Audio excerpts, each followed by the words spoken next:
Hello everyone. So let's get on to covering the species that were in news in the month of August 2019. Alright, the first one is black buck, which we also call as Indian antelope. So it's basically an antelope, and this is how it looks. Its photo is right here, and it is the state animal of Andhra, Haryana and Punjab, which is definitely not important. It's a diurnal antelope, which simply means that it stays active mainly during the day, which again is not something important. Now this is important. It's native to India. So naturally, indigenously, it is found in India, but otherwise it's found in Nepal as well as in Pakistan as well. It used to be found in Bangladesh as well, but now it's been extinct over there. So this is important. So it's not something that is found in India only. It is found in Nepal as well as Pakistan. Further, in India, where exactly is it found? So primarily it's the central western India, which comprises of Madhya Pradesh, Rajasthan, Gujarat, Punjab, Haryana, Maharashtra, Odisha, that's it. But other than this, it is found in southern Indian states as well, which we know are Karnataka, Andhra Pradesh and Tamil Nadu. Again, this is something which is very, very easy. Black buck was all over the news because of the case of a Bollywood actor. So this is not something difficult to memorize, and its photo was also all over the news. So I'm sure either way we know much of the things about black buck, but that's it. And its habitat is it inhabits the grassy plains, so plain area it inhabits where grass is there, because definitely it eats grass, so grass has to be there, and slightly forested area, so areas where trees are there, not the densely forested one, not in the forest per se, but an area where we have some trees, dispersed trees, and slightly forested trees is something that they prefer. Further, they prefer areas where water is perennially available. So definitely they need to have water, and they prefer area where we having 12 months a year water availability, that's it. Their threats are either way obvious. Hunting is there, deforestation is there, and habitat degradation is there. This is true for almost all of the species. And in case of IUCN, they have got least concern status. Under CITES, they are under Appendix 1, Appendix 3. So under CITES, Appendix 3, and under WLP, Schedule 1. This is important. So if anybody gets caught in hunting them, so they would be given maximum level of punishment, which is there under Schedule 1. There is nothing above Schedule 1. So this is really, really important. So if the actor had gotten conviction, he would have been into the jail for a maximum number of years. But again, let's not deviate. So that's it. Black buck is there. Again, something to be memorized. Least concern IUCN, Appendix 3 of CITES, and Schedule 1 of WLP. That's it. They are extinct in Bangladesh, but otherwise they are native to India, but they are found in Nepal, Pakistan as well. State animals of 3 states, not important, but they are diurnal, again not important, but within India, they are found primarily in central western areas plus southern India, and that's it. They inhabit the grassy plains and slightly forested area, plus prefer area where they're having 24/7 and 12 months a year availability of water. That's it. So we are done with the black buck. Let's move on to the next one. It's the clouded leopard. So the name of the species is clouded leopard. So it's a leopard, but we're just calling it clouded because its coat has white patches and they appears as if they are cloud, and this is why we are calling them clouded leopard. That's it. Nothing important here, difficult here. Further, it's a state animal of Meghalaya. Again, not very important, but just because only one state is involved, so we can sort of memorize it. Not difficult to memorize. Habitat is the tropical evergreen rainforest, dry tropical forest, mangrove swamps, and at high altitudes in the Himalayas. Now again, this is something that we can easily memorize because they live in dense forest, and dense forest simply means they out to be evergreen type. Tropical evergreen, dry tropical forest, mangroves, and high altitudes in the Himalayas, that's it. Now Himalayas are found not just in India but in Nepal, Bhutan as well. So they are found at the foothills of Himalaya plus Southeast Asia into China. So Here in this very map we can see the green area is showcasing their habitat. So it's the Nepal, basically the foothills of Himalaya. And again UPSC gonna ask us the question in a very broad and general manner, not in a very trivial sort of way. So broad idea would suffice: Himalayan foothills and Southeast Asia into China. Plus we can see right here Southeast Asia means what? So Burma or Myanmar, Thailand, Malaysia, Cambodia, Vietnam, Laos, China, that's it. In India they are found in northeastern states plus West Bengal plus Sikkim. So Assam, Northwest Bengal, Sikkim, Arunachal Pradesh, Manipur, Meghalaya, Mizoram, Nagaland and Tripura, that's it. Either way it's simple to memorize. It's just that they are found towards the Himalayan foothills and the northeastern side of India, and not in the Western Ghats or in Western Himalayas. This is something that we just have to keep a tab on, that's it. Threats are hunting, trade in bones for medicine, meat, pet trade. So some people, they just want to keep them as their pets. Habitat fragmentation is there, habitat degradation is there, human leopard conflict is there. So all these are the threats to them. Further, under IUCN they are being categorized as vulnerable under CITES Appendix 1 and under Wildlife Protection Act Schedule 1. Again, nothing to be understood, everything is to be memorized. CITES Appendix 1, WLP Schedule 1, IUCN vulnerable, that's it. This is really important because it has got maximum level of protection under CITES as well as under Wildlife Protection Act. They have got maximum protection, so this could have been the probable reason why they are not critically endangered, rather their number are quite decent. So this is the reason why they are under vulnerable category, because IUCN cannot categorize the species vulnerable or critically endangered just based on how important they are. Their categorization is based on their level of actual threat, and which is determined by the numbers, how many number they are in. So maybe they are some good enough number, and the exact number is there in the Shankar book, or you can Google it as well, because it's really important how much in number one species has to be in order to be categorized as vulnerable or in order to be categorized as endangered or critically endangered. I'm not being able to recall it right now, so please Google it. It's really important, or you can open the Shankar IS book. It's really good. So this is it. Everything is important. It's just that in case of black buck, it got protection under Appendix 3 of CITES and not under Appendix 1. This is a bit unusual, but again, maybe because it's got least concern status, its threat perception is not that high, its number is not that low, so this could have been the probable explanation. But either way, we just have to memorize. Nobody's gonna ask us the reason. We just have to take the right answer, so factual details would suffice. So here, in case of clouded leopard, it's Appendix 1, vulnerable, and Schedule 1, that's it. So we have covered this thing as well. Now we'll be talking about a frog. But what is the full name of this frog? It's Magadha burrowing frog. Now, based on the past trends of UPSC, all what we are asked is what was the name of the species, the place from where it was discovered, and that's it. At max, these two things have been asked. So we'll be keeping ourselves limited to this only, because we really can't end up memorizing everything, that females will always be bigger than the male frog, or the male size is this much, 29 and 34 millimeter, because it's gonna be really difficult for us to have hold over such things when we end up covering some 100+ species. So that's it. We have to keep a tab on important ones. The important one is just 3. Name is Magadha burrowing frog, that's it.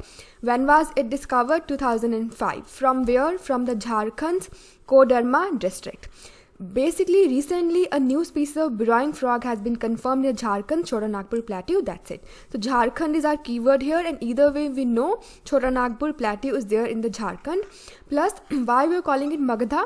It's not written over here, but maybe because Magadha was the erstwhile area which is present day Jharkhand and its surrounding area. So we really don't need to understand why we're calling it Magadha, that's it. We just have to memorize Magadha burrowing frog is there. This is how it looks. It simply is the frog.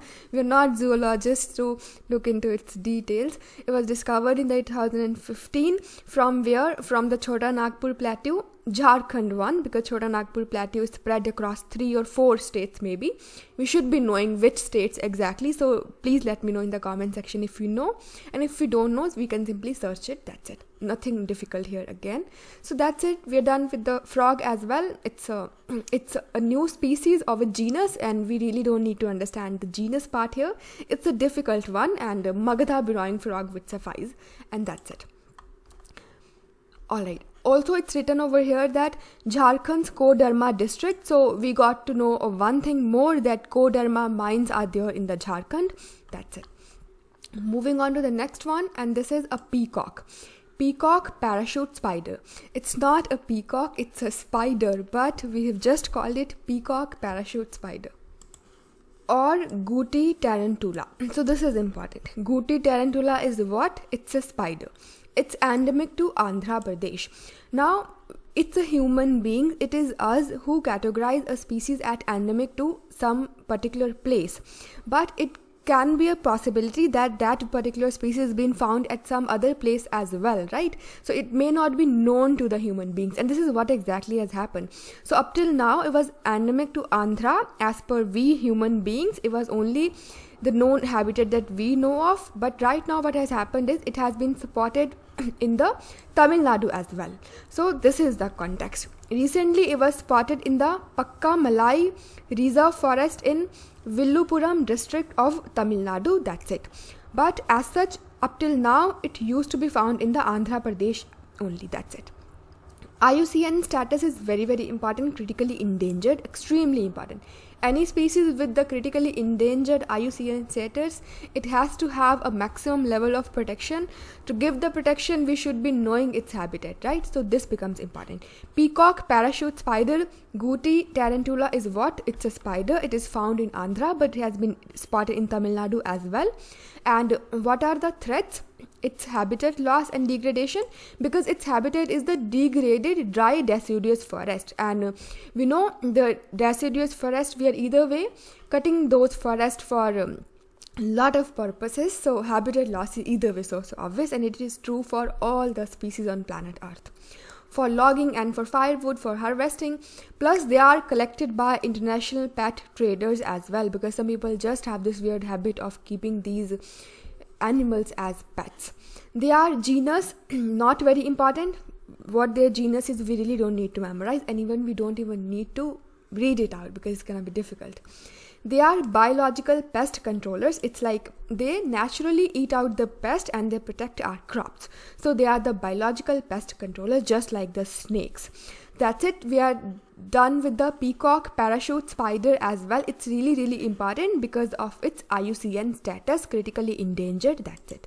Moving on to the next one, and these are the otters.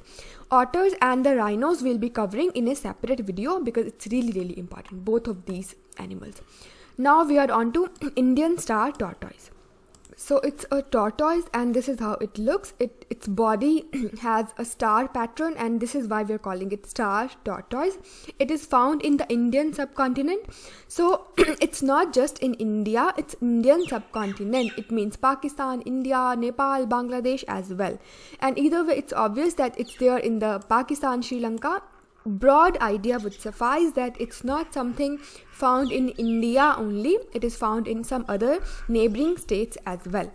It got two specific threats: loss of habitat, because their habitat is getting used up to do agriculture, plus illegal harvesting for the pet trade. Again, some people have this weird habit of keeping these animals as a pet, so these two are the broad threats to them.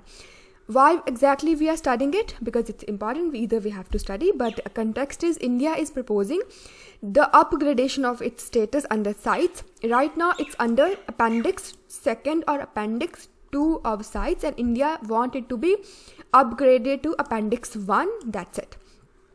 Vulnerable under IUCN, plus under WPA, that is Wildlife Protection Act 1972. It is under Schedule 4. Now, Schedule 4 does not mean that we can hunt them. It simply means that if somebody gets caught, then the level of punishment would not be as severe as if one species would have been into Schedule 2nd or Schedule 1. Schedule 1 and 2 got maximum level of protection. Schedule 3 and 4 got less level of protection. This is what it simply means. That's it. Either way, please read about the Wildlife Protection Act 1972. It's right there in the everywhere, but basically in the Shankar book, it's really good. So please read it. That's it. So we have studied this. It was not difficult. It was really simple. Star tortoise, Indian subcontinent, Sri Lanka, Pakistan, and central and southern part of India. Threats are either way obvious, appendix 2nd or 2 of sites, and not under 1, though India wanted to be put it under 1. Vulnerable, Schedule 4, that's it. Moving on to the next one, it's the wedge fish. So it's a fish and that's it. Its habitat is shallow water coastal species. So definitely it's a fish, so it is bound to reside in water. But where exactly? Not in deep water, but the shallow one. Plus it's a coastal species. It's not found at the very center of the ocean, but right at the coast. That's what it means. And either way, this is not important. These are also called as rhino rays because rhinos are also having the elongated snouts. Just like we can see here in the photo, this fish has very long snout, and so are the rhinos, and so do the rhinos. So again, not important, absolutely not important, and we shouldn't be even explaining this. That's it. What we need to understand is this: they are under appendix 2 of CITES, and they are under IUCN status of what? Vulnerable. That's it. We just have to memorize it.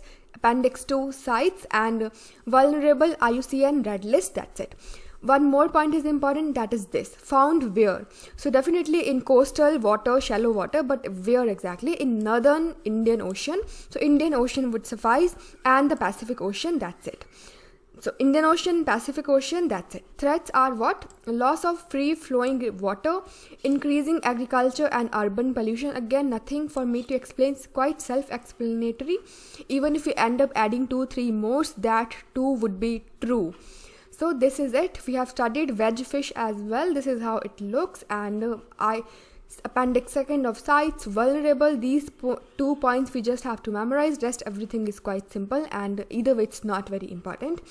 And it's the most imperiled marine fish families in the world, so they are under extreme level of threat. Again, not something important for exam, definitely. Now let's talk about the tokay gecko. So what is it? It's a lizard, and one of the largest geckos or lizard in the country as well as in the world. Not the largest, but there are many largest one. This too is one of them. It's a nocturnal. It stays active during night. It's arboreal. It resides on trees, and it's a lizard or a gecko. Found where? In India, Nepal, Bangladesh, and throughout Southeast Asia. In India, where exactly? In the northeastern side. So Northeast India, Nepal, Bangladesh, and throughout Southeast Asia. So we can understand the geographical range, because the geography of our northeastern region and Southeast Asia is quite the same. So this is the very reason these geckos are found in that very geography. Not in the Western Ghats or in the Western Himalayas. No, just in Northeast India, Nepal, Bangladesh, and throughout Southeast Asia. That's it. Occurring in the rainforest, and primarily it's a tree dweller. So that's it. What are the threats to them?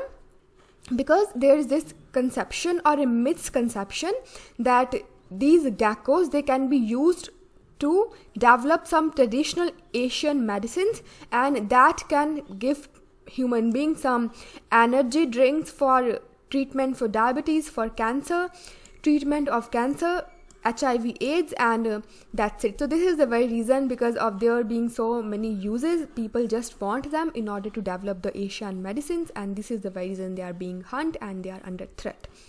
And also illegal trade across border because of these very reasons, obviously. So this is either way obvious. Further, under IUCN they are least concern, under CITES they are appendix 2, and under Wildlife Protection Act 1972 schedule 3. Again, nothing to be understood, everything is to be memorized. So this is how it is. Please memorize. So tokay gecko is what? It's a lizard found only in India? Absolutely not. It's found in India, Nepal, Bangladesh, and many Southeast Asia countries. That's it. Least concern, IUCN CITES appendix 2 WPA schedule 3. That's it. Please memorize this.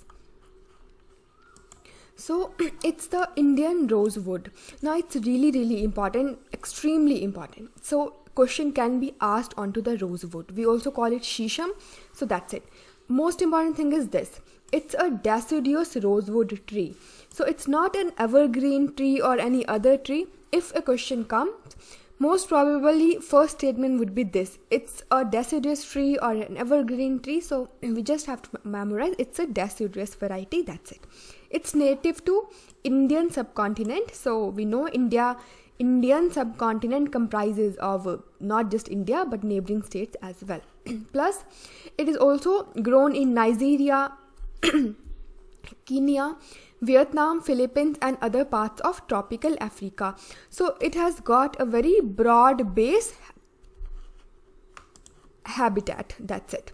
It is used for making furniture, plywood and decorative wood products. Nothing difficult to understand. The species grows at a very fast rate and has the capacity to become naturalized outside its native range. So the species, as per its characteristics, as per its habitation, we can clearly see that it has not got a very high level of threat. In fact, it is the invasive one, and if it gets entered into some other part of the world, it's gonna go at a very fast pace there. It's gonna suck up the nutrients of that very area, and this is why we're calling it invasive. It's gonna go at a very fast pace. It's gonna get naturalized there as well, and that's it. So this is the reason Government of India has proposed that this species to be removed from the Appendix 2 of CITES, because number one, if some species is in the Appendix 2, then its trading is not that easy, and we know it's a tree and Indian farmers, so it's a tree, so definitely traders would be traders, like farmers mostly. At least farmers too would be a part of that supply chain. So if they are under Appendix 2, so there are going to be a lot of formalities that one has to undergo in order to have the permit to finally sell them. So we know literacy rate in India, either way the farmers are not very well off, so they got under a lot of difficulty to finally cut them off and trade them. That's it. This is a long story, but this is the context. So that is the reason Government of India want it to be removed from Appendix 2, because point number 1 we have already studied. One has to go lot of hardships to finally sell it off. Second of all, it has not got any threat perception. Either way, it's an invasive one. It can grow very fast. It has the capacity to get itself naturalized wherever it's been grown. Plus, it's found not just in India, rather at various places in Nigeria, Kenya, Vietnam, Philippines, tropical Africa, and that's it. Either way, under IUCN, it's the vulnerable one. So for all these reasons, maybe it's not that okay to keep them under Appendix 2. We can just have it removed as well. So that's the reason India has proposed this to be done. That's it. So we have covered this species as well. It's really important. A question can definitely be asked onto this. Deciduous tree it is, found not just in India but at many places. It's an invasive one. It can really get naturalized at wherever it's been grown outside of its native range. It can grow at a very fast rate. It's vulnerable. Right now it's under Appendix 2 of CITES. It has not been removed yet, but if it gets removed, we'll update this very thing. But as of now, it's just under Appendix 2. So please memorize this. That's it. So we have covered the Indian rosewood as well. So let's just talk about this fish now. These are 2 fish here and we just have to talk about them now.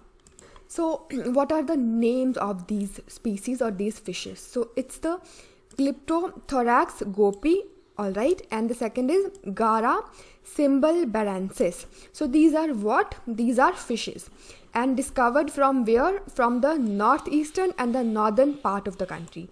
This is the context here. Scientists of the Zoological Survey of India have discovered 2 new species of freshwater fish from northeastern and northern part of the country.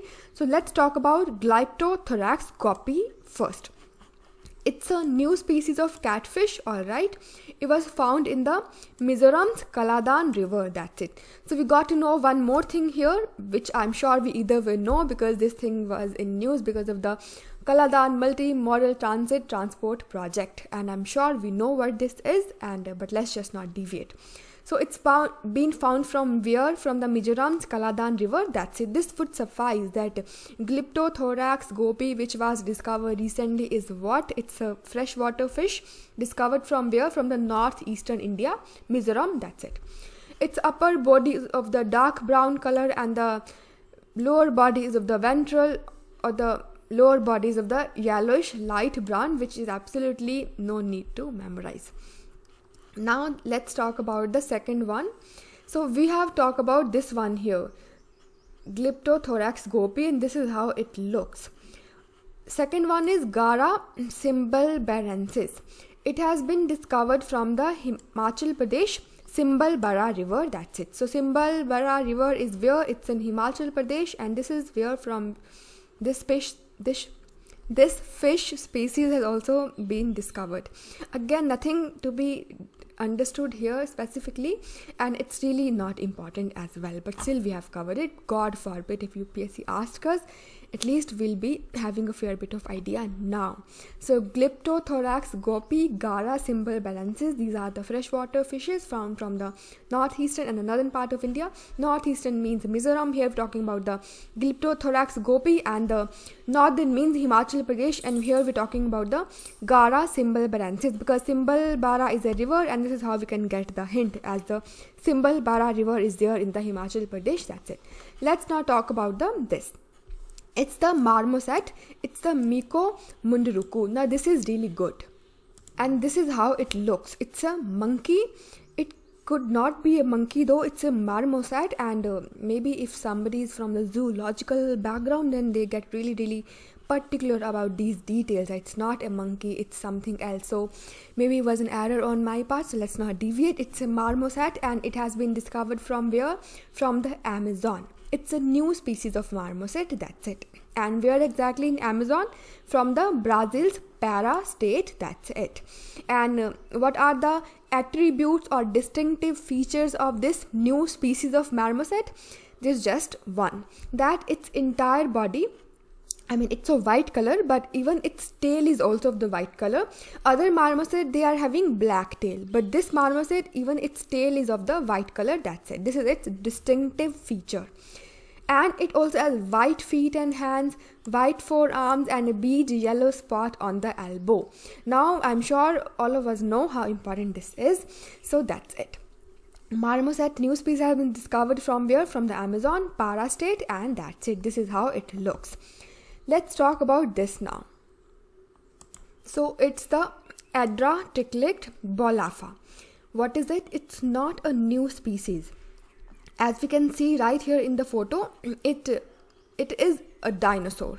So scientists have stated that we know dinosaur was a big group, and under which we were having species like stegosaurs, or there was something from T as well, maybe pterosaurs. So basically right now what scientists have stated is this, that this Adraticlic bolafa was in fact a distinct species. So that's it. A new species of Stegosaurus is dated to 168 million years ago, which makes it the oldest known members of that group of dinosaurs ever known. And from where we have discovered this very new species of Stegosaurus, which we have called as Adraticlic bolafa, precisely from the Morocco Atlas Mountains. That's it. This is the first Stegosaurus to be found in the northern Africa. Its remains were discovered in the Middle Atlas, and that's it. Either way obvious. We're talking about dinosaurs as a group here. So they are extinct now. So their fossils are something that we're talking about here. So fossils of Adraticlic bolafa, they were in fact another species. That's it. Another, not just a new species, but also they belong to altogether different or new genus. So either way, it's not that important. And Adraticlic's closest relative is the European Stegosaurus decenturus. I don't think this too is important. And the Adraticlid was armored, and they were herbivores. Now this is important. And They lived in the ancient supercontinent of Gondwana, which later split into Africa, South America, Australia, and Antarctica. Again, this is something that we have studied in the geography, that India too was a part of Gondwana. Pangaea was an ancient supercontinent that got split into two. The southern portion was the Gondwana. India too was a part of it, and with all other continents were part of it: Africa, South America, Australia, and Antarctica. That's it. So we have studied this as well. I don't think I'm missing out any point here, but let's just read it once again. So scientists from the London Natural History Museum have described Adraticlic boalafa, a new species of Stegosaurus that used to exist some 168 million years ago, but we have gotten its fossil for the very first time from the northern Africa area as well. And from where exactly? From the Morocco Atlas mountain. That's it. So we got to know one more thing here, that Atlas mountains are found in the northern African continent, and that's it. So I think this is enough for this, and either way you just have to download the PDF and read it on your own as well, because it is a probability that I end up skipping certain vital details, although I try not to, but again inadvertently it can happen. So the long story short, do join this very Telegram channel. It's right here, Current Affairs PCM, and download this PDF and try reading it on your own. And right 1 month before exam, do read them in its entirety once again, so that you end up memorizing them and you have sort of pictographic memory, and you end up marking the right answer if a question comes. And that is the whole point in making the video lectures onto such an interesting topic. So let's talk about the new species now, another species now. I don't think it's a new one, but alright, so it's the gecko. So we have talked about one gecko. There was a lizard, there was a gecko, but it's simply a gecko. Anandan's day gecko. Why we are studying it? Because there is this discovery by the scientists that species of this gecko, that is day gecko, it used to found only near human habitation. So we know either way lizards are found in close vicinity of the human beings. So this is not something unusual, but this gecko was found even in the inaccessible forest. And where exactly? In the Nilgiris, which we know are in the Western Ghats. And so this day's gecko, or Anandan's day gecko, is the endemic to Western Ghats. That's it. So let's just read it out now. The recently discovered Nemmaspis anandanis, or Anandan's day gecko, is the most recent day gecko found in the Nilgiris and is endemic to the Western Ghats. That's it. The discovery is significant that this species of day gecko was not found in inaccessible forest but near human habitations. The Anandan's day gecko, which is only around 42 millimeter in size, was found near roads surrounding the reserve forest. What are the threats to them? Natural predators such as lizards and birds are there. Anthropogenic factors are there. I don't think a natural predator could be a threat to them, because it's a part of food chain. Threat is something which go beyond the natural capacity of any organism to do what? To maintain its numbers. So, but again, we are not supposed to do any analysis here. So these are the threats to them. Natural predator is there, and birds are there, and anthropogenic factors are there. That's it. So we have studied this as well, and I don't know how important this is, and in fact which point exactly is important here, but either way we just have to cover everything. So we have covered it. That's it. Let's talk about the coprolite now. So what are coprolites? This is very important. I believe a question can be asked onto what are the coprolites. So these are fossilized feces of what? Of animals. What sort of animals? The living one? No. The animals that used to live some millions of years ago. So either way, they are the feces, but the fossilized one. And we can have a fossilized feces only if somebody who is not alive but used to live some millions of years ago, right? So this is either way simple. So we have studied it. Now why we are studying it? Because the scientists, they have discovered an oldest parasite DNA from where? From the coprolite of what? Of a prehistoric puma. Where? In Argentina. That's it.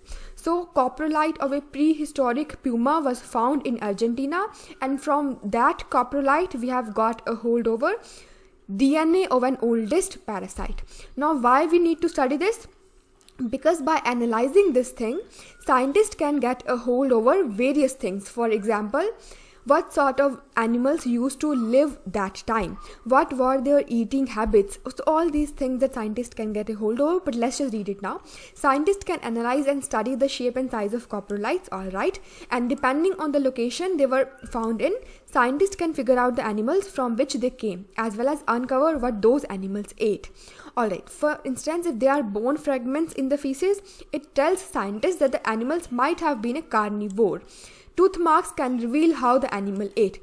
And either way, UPSC is not going to ask us in a mains question, so we are not supposed to do any analysis here. This would suffice that what are the coprolites and why we are studying it, that's it. So let's just get on to the last species, and then we are done with all the species that were in news in the month of August 2019. So here we talk about the Komodo dragon. So this is how it looks, and indeed it's a beautiful picture, and they are the world's largest lizard species, because these are not lizards. I mean, these are the lizards, but their size is so large that we are just calling them dragon. Alright, so these are world's largest lizard species, alright, and their name is Komodo dragon, and this is how it looks. And they are found where? Their only habitat is this Komodo National Park. And where this national park is, it's in Indonesia. And why we are studying it? Because in order to conserve these Komodo dragons, Indonesian government has ordered the relocation of people to somewhere else. So people are to be relocated, people are to be shifted from this very area, that is an island in the eastern Indonesia where this national park is, to some place else, so that these Komodo dragons can be conserved in a much better manner. Alright. So that's it. Further, it's the largest living species of lizard, and their IUCN status is vulnerable. It hunt and prey, including invertebrates, birds and mammals. So either way, they are sort of dragon. They're gonna eat a lot of things, including birds, invertebrates, that is animals that do not have the backbone, plus mammals. And it is claimed that Komodos have a venomous bite. Alright, so their bite has venom in it, just like the snakes have, which has been shown to secrete an anticoagulant. So its bite is having a venom, and it is having incoagulant properties. So if it's get onto some place somewhere on your skin, it will have the capacity to make sure that coagulation does not happen, the blood does not coagulate. That's it. So that's it. Either way, it's not that important. So what we have studied about Komodo dragon, it's the largest species of the lizard. That's it. Found where? In the Komodo National Park, which is in Indonesia, and it's vulnerable. It secretes venom, and it has anticoagulant properties, and vulnerable under IUCN. I think this we have studied already. That's it. We are done with the species in news that were We're done with the species that were in news in the month of August 2019. So if you have not gotten hold over it, then I would urge you to kindly watch them again. They are slightly boring, but again, we just have to memorize them. Alright, so and download this PDF from the Telegram channel, Current Affairs PCM. This would suffice. A one-time revision would suffice after watching this video lecture. So that's it. Thank you so much for watching, and goodbye.